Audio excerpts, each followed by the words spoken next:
Hey, we are the Lab Doctors. I'm Amanda. I'm Dorothy. And I'm Zhao Yong. We are biomedical researchers who realized we still have a lot to learn about science. So why not join us on this quest? Hey everyone, welcome back to the Lab Doctors podcast. On this week's episode, we are going to be talking about motivation. Alright. Yeah. Or how to generate, initiate, or whatever motivation. I don't want. Not sustain, like to kickstart. You know? I don't want to be motivated at my job. Can I not be? doesn't have to be your job, I guess. Oh, okay. I guess that's the only thing that I'm not motivated to eat healthy or exercise. Or whatever goal you want to achieve. So I was listening to this podcast called How to Be a Better Human. Okay. It's like by the TEDx Collective. And so then the not most recent, but one of the more recent episodes titled How to Get Motivated by Losing ? Exclamation mark. Yeah. And I was like honestly quite skeptical at the start about what this person was saying. So then I went to read her papers and okay, this is interesting, but I'm still skeptical at the very end. So that's why I kind of want to talk about it. But before we even begin talking about what she actually did, I want to ask y'all, have y'all ever played a game and got so close to winning, then like you immediately restart the game or the round because you really need to beat the game? I don't know how to contribute to this conversation because I feel like it's specifically for video games.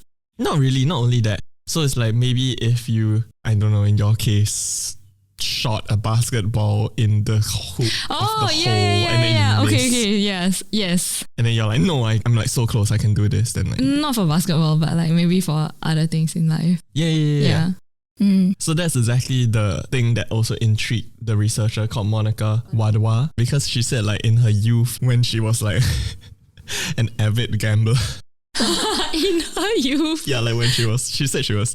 It's her story in the end, but like if you're interested, you can go and like listen to the podcast to find out like what she did. But like she experienced this and she was very interested in it. And when she became a researcher, she was like, this is something I want to look into. And so she and this other researcher, Christine Kim, designed a series of experiments to investigate this exact effect. And so in the first experiment, participants were tasked to play a mobile phone game which involved clicking tiles to reveal what's underneath the tile. Then the tiles can reveal either a diamond or a rock. If you receive a diamond, the game continues. And if you get a rock, the game ends. Okay. So the goal of the game is to reveal 8 diamonds essentially. Yeah, you will win the game and receive a reward. So after the game, participants were then given a quick survey to evaluate like whether the game was fun or engaging. Sounds boring. But if it's all chance, like I can't really... Hold up. So then they were given a quick survey about how engaging it was. Then they were tasked to bring this completed survey to a separate booth down a corridor where they will receive a thank you gift, which was a chocolate bar. Even if they got a rock? Yeah. Okay. So the researchers would secretly record the speed at which participants walk down the corridor to submit the form. And that's a marker of motivation? Yes. Okay. So what the researchers also did was secretly code 3 different versions of the game. Right. So one that you win and then one that you win, like you lose at the very end and one you lose at the very beginning, I'm guessing. Close. So one where participants would lose the game immediately. So after the initial diamond review, the next one would be a rock. Okay. One where participants would nearly win the game but with anticipation. So that means they would review 7 diamonds in a row and then the last one would be a rock. Or one that is nearly winning without anticipation, where 7 diamonds would be reviewed but a rock is reviewed after the initial diamond review. So it's like I press one tile, diamond appeared, I press the next tile, rock appeared, but the game doesn't end. I continue until the very end, but I already know I lost because I can only review 8 tiles and I already got a rock. Oh, so they just let you continue? Yeah, you're suffering. Kind of like to see the rest of your luck kind of things. Yeah. So basically, it's still a near win. I got 7 diamonds. Yeah. It's just that on the second one, I was unlucky and I got a rock. So that's what they mean by near win without anticipation. Because like I didn't reach until the very end. I already knew I lost at the very beginning. So what they found was that near winners with anticipation, meaning the ones that got like, 7 diamonds in a row and then the last one was a rock, walked significantly faster than both clear losers and near winners without anticipation. Why? Yeah. So basically, what the researchers believe is that near winners with anticipation had greater motivation to perform a task to satiate the drive in their body, where it's like this task was incomplete, but I was so close to completing it anyway. So they want to go and quickly claim claim the reward. Yeah, to feel a level of like satisfaction because your brain is like, I'm dissatisfied by the outcome previously. Oh. I'm just wondering whether I would do this for a chocolate bar, and the answer is yes. So What kind of chocolate bar? Hershey's? I'm okay with Hershey's. What if it's like the cheap chocolate coin? Oh wait, that's not a bar. Yeah, I don't think I would be motivated to do that.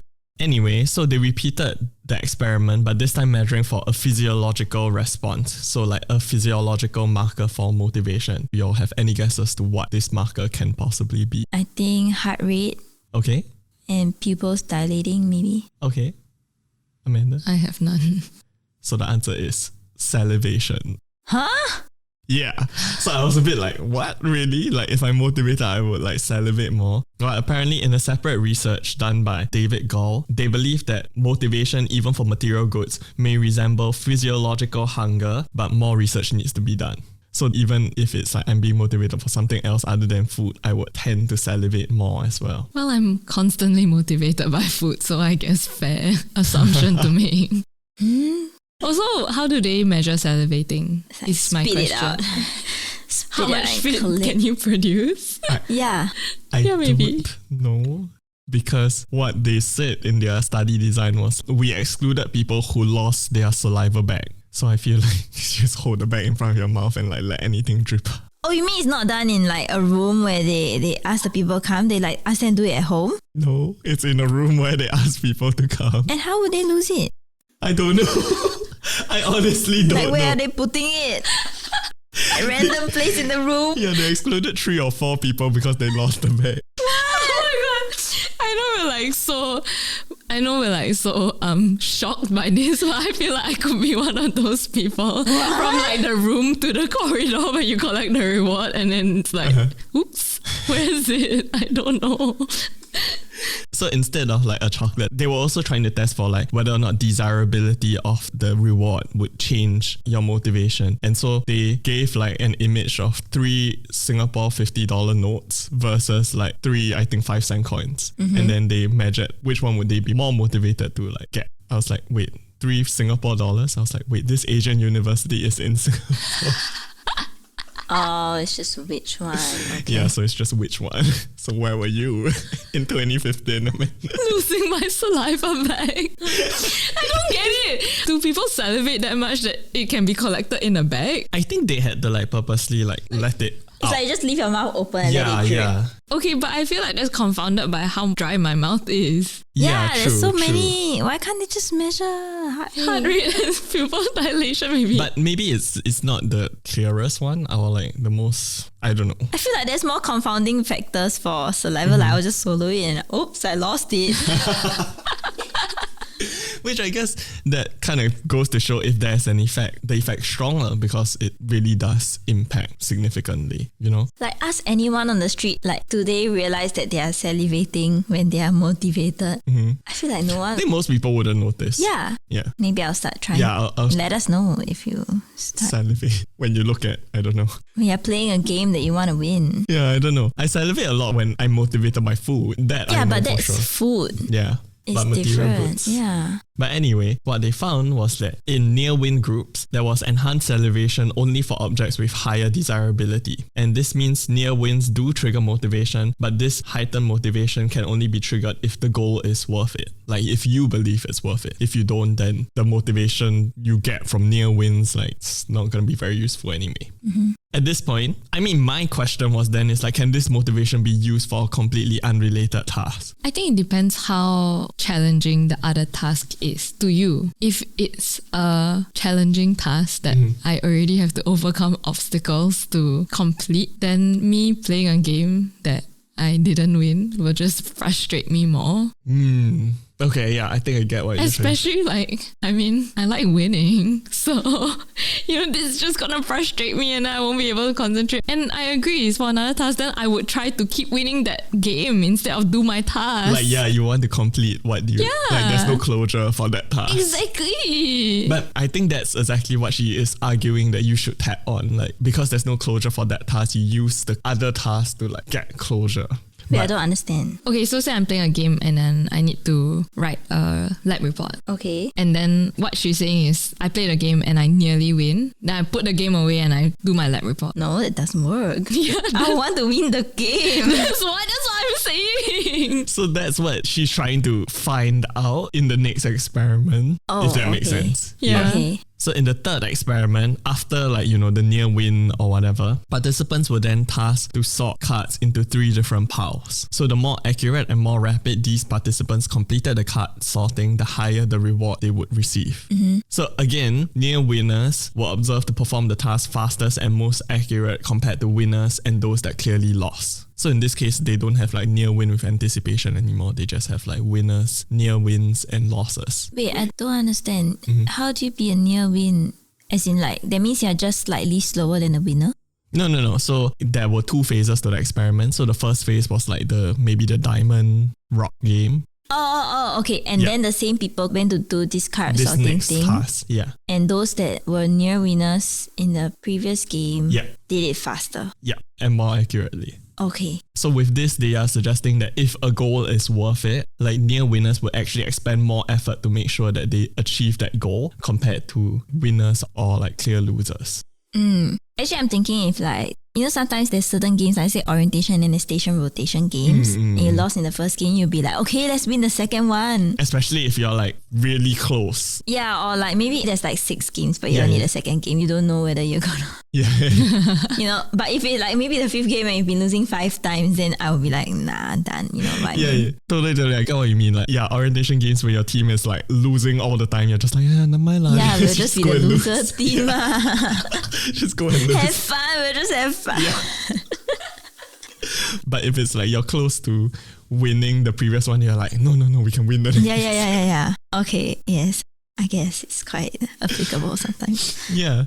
So yeah, I think you're asked like, how do we harness this? Like, how do we even apply this in daily life? So in the podcast, Wadwa believes it is about harnessing this satiation that our body craves from an incomplete task. So she mentioned that for herself, she would eat a very small piece of chocolate or something that is desirable to you, leaving your body like wanting more. Because sometimes like when you eat just like a small bit of like something that's, and then you want to eat more, right? Yeah. So instead of letting your body eat more, you should work on a task that you want to complete. And then you get that contentment of completing a task from that task rather than satiate your body by giving it more of like junk food or whatever. In the podcast, she was like, she has bits of like chocolate hidden everywhere. And then she just like eat a bit and then she cannot. Because she cannot satiate herself, she would like use that energy to do other work. Huh? Yeah. Nah, I'll just be like, let me just eat the whole chocolate bar. That's what I was thinking. No, I'll go find all the other chocolate bars. I will be motivated to find the other chocolate bars. Yeah. That's the point. Like, because if we satiate ourselves with whatever food source that there was that we were eating, then like you wouldn't be motivated to do anything else already because you are already like fulfilled, So I'm just like, it kind of feels a bit like torture, like you're torturing yourself to like get motivated. So it's like I'm hungry now and we are going to eat breakfast. So I shouldn't eat breakfast and I should complete my task first. No, you need to eat a bit of breakfast. A bit. One mouth of your bread. And then you'll be like, okay, I need to do... No, it doesn't work like that. Work. I guess this works for like a child. Yeah. But like as an adult, I'll be like, no, I'll just walk to the canteen and buy my breakfast. Or I'll just sit down and eat my entire bread now. It also depends how difficult the task is. If the task is too difficult, I'll just give up halfway anyway. Yeah. And I'll be like, I'm hungry. But I guess I deserve to eat. Her point is like if you want to kickstart yourself. But I don't know. To me, I'm just like, it's a bit torturous and it feels like I still need a lot of discipline to even like sit myself down to be like, okay, now turn your attention now and like do this. Yeah, you need a lot of discipline. Like the part about playing game after you finish what you need to do. Yeah, I will play the game until I win. And then I'll be like, yeah, I'm done. Sleep time. Yeah, so I mean like, of course there's more aspects to this, but like, And I feel like it might not work for everyone. So we need to be like aware of these things because apparently they were saying like grocery people who are like giving free samples of food, they give you a very small sample only and then you will want more and you might buy more of the sample product. Oh my that's gosh. how it works. Yeah. So take note when you are also being manipulated for these kind of things. They say don't ever go grocery shopping hungry. Yeah. which I do all the time. So then she also mentioned like a few unhealthy ways, in my opinion, like very unhealthy ways to motivate people to do things. Should we be saying it? Caution, she mentioned that managers can consider comparing non-star salespeople with the next best performers, so they know they were so close to the best performers and hence causing the non-star salespeople to be more motivated. Ew. One thing. Sorry, you. Next thing. As in like that reminds me of the whole Kahoot thing where you can see like how close you are to the top and then you'll be like, oh no, I need to do better and like whatever. No, but this is like manipulation. It's Yeah, I different. guess it has to come positively, like Exactly. not. Yeah, depends on how it's put across. Oh my god. And then the next one was she was saying that parents can even use this with their children, where when kids lose, like either in sports or in school, point out to them how close they came to winning and hence they would be like, Oh my gosh. I mean, I feel like her intent sounds like it's more like it's okay to lose because like if you just try a bit harder, you can like win out in the end. I feel like that's what she's suggesting. But to me, it just kind of feels like a very unhealthy, like, oh, let's compare like to everyone. And I don't know about like y'all, but like when I was young and I get like constantly getting compared to other people, it's like freaking sucks. And then it's like no matter what I did, it's like, yeah, it's not enough. What? So Yeah. like, I mean, maybe I was motivated the first time around, but after that, I'm like, when does it end? Yeah, even work nowadays, you compare yourself to other people. Yeah. And it's very tiring. Recently, like I had this conference, then there was a presentation and then there was like a prize and then the person was just, oh wow, look at this young person that beat out all our older researchers. And then it's like, what's the point of saying that? Yeah. Like you're just making the older researchers feel worse about themselves and then like making them hate the young researcher for what? Yeah. I don't know. Okay, like, so it's okay to tell your child that like it's okay to lose, but then it's like, oh, but here's why, and like you were so close. I'm like, I know I lost. You don't have to remind me. Oh my god, I'm also a very competitive person, so this has triggered. yeah, as in, me. I do get that motivation. I'm like, oh yeah, I'm close. And I don't think like, it's healthy for parents to say that. I don't think it's healthy competition. That's why I think it's you have to convey it positively and be yeah. like, I don't know how I'll be a parent, but I don't know why it's like you want to compare it to someone else. Maybe it's like more, oh, okay, let's see what were your goals for this time around. Oh, you didn't hit your goal. Yeah. Oh, but you were that's so close. Way better. You were so close. Like yeah, I think measuring against yourself. Yeah. Yeah. Yeah, and then the side point is, oh, then you can be first. It's like not so bad. Yeah, maybe. But It's not you need to be first. or like compare to other children. Yeah, just maybe. compare with yourself, you know, compare with your goals. It's about helping your child like set maybe slightly unrealistic goals where it's like just a bit out of their reach. If they don't reach it, it's like, but you were so close. The next time around, you'll definitely hit it. Like you don't need to be worried about that. And then they will be motivated, like, you know, rather than it's like, huh, you got 98, then Xiao Ming got 99. You were so close to beating Xiao Ming. At escape. You know, like, yeah, I don't know. I feel like that's a bit, Yeah. like it's a rather archaic, unhealthy form of like motivating people, I guess. Yeah. This is why there's so many jokes out there. Sorry.